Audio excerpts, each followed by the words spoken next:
Good afternoon, everybody. We're here in Eureka, Old Town Eureka, near Jared Huffman's office. That's our congressman here in Northern California, 2nd District. So we're talking with Pat Kanzler. She's a retired nurse. No, I'm not retired. You're an unretired nurse. Back on the job. Okay, Pat. So you are one of the regulars that show up for protests against Israel's bombardment of Gaza and the ongoing genocide that has created. Can you tell us a little bit about why you're out here today and some recent news that we were just discussing from the Biden administration? Yes, the reason why I'm here is because we definitely need an arms embargo against Israel, and we need a ceasefire, definitely.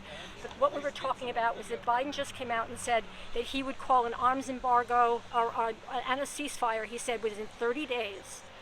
And it would be, of course, be after the election. And if you really want to know, he's saying that because he knows darn well the independents will not vote for Kamala Harris unless there is a ceasefire. So he's dangling that in front of them, and it'll be after the election. And then, of course, he's going to come up with something else, or he's not going to say anything at all, which is what he has done. And like I said, the Biden administration, which includes Harris, has not, I wouldn't quite call it lying as much as I would call it throwing a veil over everybody else and making them think that they're good, but they're not. They're very, very devious. In a recent letter sent from the Biden administration to the Israeli government, there was a kind of a threat of withholding funding.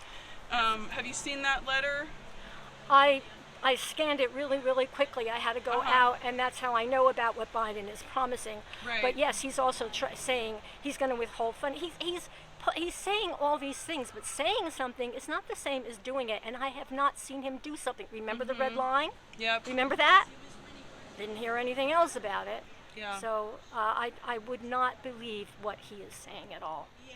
And in that letter, he also offered a 30-day time period. Yes. How do you feel about that? Well, after over a year now. I think he's being very political. He's giving a 30-day period because it will be after the election. And then people are like all up in tenterhooks. Oh, well, yes, we're going to vote for Harris because we know there's going to be a ceasefire and they're going to end funding and et cetera, but it's not going to happen because it'll be after the election. And who knows what's going to happen with the election. I don't want Trump to win, but at the same time, I don't want to vote for someone who thinks that brown lives are subhuman. Because if they can think brown lives are subhuman, they can think my life is subhuman. And I can't handle that. Okay, Pat. Do you want to tell us who you're leaning towards voting for at this point? I'm leaning toward voting for a third party.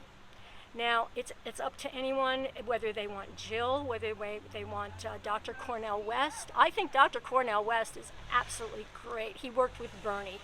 And although Bernie has disappointed me in some ways, I still do feel a lot about him. So I myself, I'm thinking of some kind of third party. Okay. Thank you for that. Any further thoughts?